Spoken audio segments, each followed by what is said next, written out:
Hey YouTube, it's been a while since I made a video. Not that most people care, but I'm sure a few people do. And I got a full-time job now, don't have as much free time as I used to. And I also have a new hobby, and that's airsoft. This is my Echo 1 MP5. Yeah, it's just an Echo 1, it's a cheaper gun. I just got into it, I didn't want to blow a ton of money on a really nice gun without actually seeing if I really liked airsoft. And I do like airsoft, but I'm gonna stick with this gun for a while because it's pretty good. I'm not doing a review on this gun because there are plenty of reviews on this gun, and I'm sure you've seen them all. You might notice I got rid of the ugly orange flash hider and I painted the orange tip black, and it looks a lot nicer. And when I'm transporting it and stuff, I just take this little roll of orange tape and I slide it over the end. But, as you can see, I got on eBay band, I got an Aimpoint clone red dot sight. It's got 2 brightness settings of red dot and 2 brightness of green dot, so it's not anything real fancy. But it's better than using the iron sights, because the iron sights are crap. I don't know if you can see here.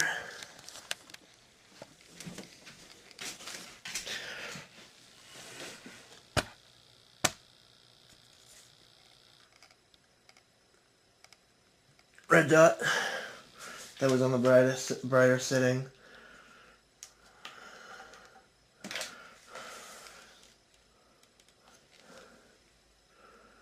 And green dot.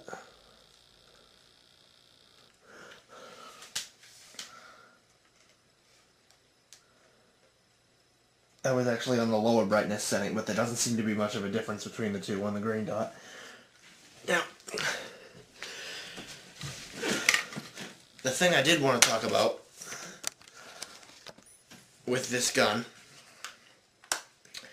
is actually 2 main things. One, the magazines.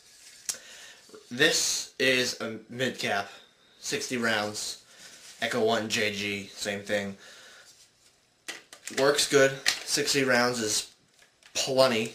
You get a couple of these and you're good to go. And there's no annoying winding or anything like that. The reason why I am talking about the mid-caps is because this gun comes with a 200 round high cap.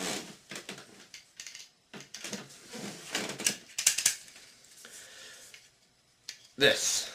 See, it looks pretty much the same, except you got the door on top and the wind wheel on the bottom. Problem is, these magazines are junk. Now, I'm sure some people have gotten magazines that haven't had any problems, and I'm sure there are some that don't have problems. This one is the only working one I have left. The one that came with the gun broke twice. Well, first of all, what happened was it jammed constantly. These magazines, the high caps, you have to lube them with silicone lube before you use them, otherwise they jam constantly. And it doesn't matter if you use high quality BBs or anything like that, they still jam. And then for some reason it stopped feeding completely, even though I had it lubed and it was working fine. I took it apart trying to find out what was wrong, couldn't find anything, put it back together and it worked. So, I don't know what I did, but it worked. So it worked for a little bit and then suddenly it broke completely. So, that was junk that got thrown away. And before that one broke completely, I had already ordered 2 more. This one working one, and this one. I don't know if you can hear that, but something's broken inside. I'm not even going to bother taking it apart. I can wind it all I want. No BBs. BBs will never feed up. So that's 2 broken high caps. So I'm just sticking with mid caps. That's the one of the complaints I have about the Echo 1 MP5. So I'm going to stick with mid caps. They're reliable. You get a clicky loader, and you can load them pretty quickly, and you're all set. And they fit in the gun a little bit tighter than the high caps too.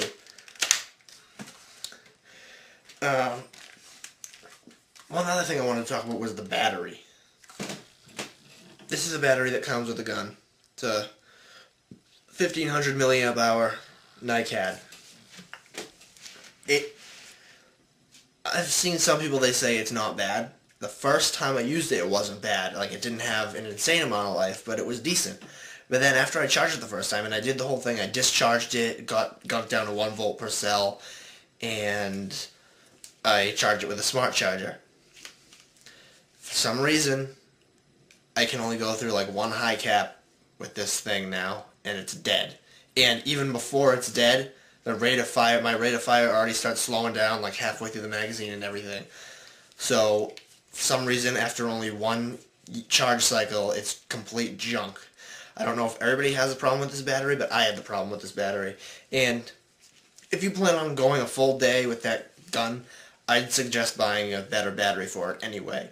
There's a chain of stores around here called Batteries Plus, and they were able to make a battery of this size and type. It's a large type, uses a large type connector.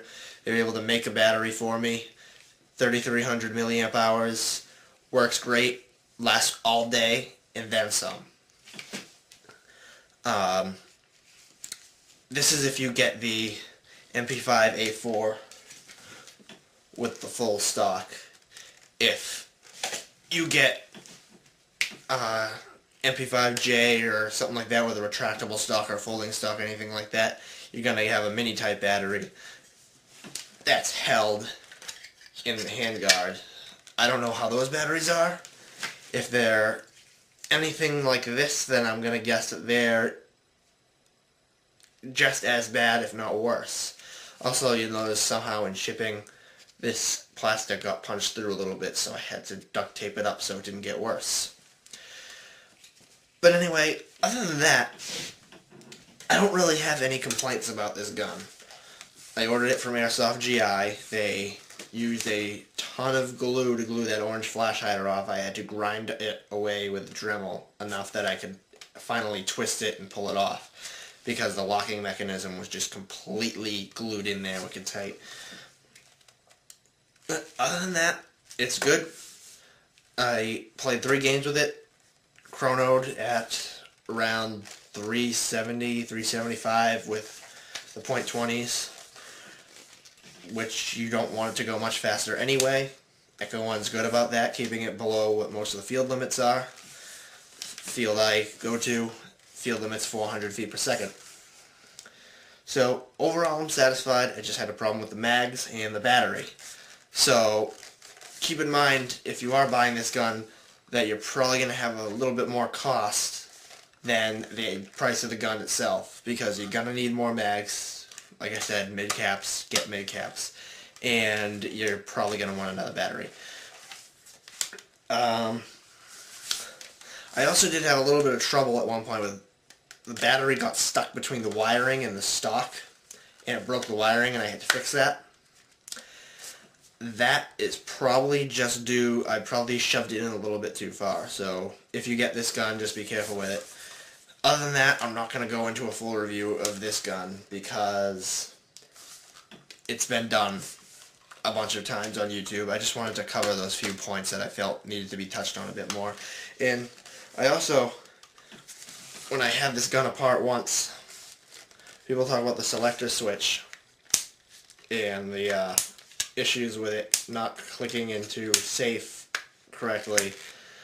I found that after taking it apart, there's a little plastic stop that sticks into a groove underneath the selector switch, and that plastic stop is just either the plastic stop is a little too big, or the groove is too small.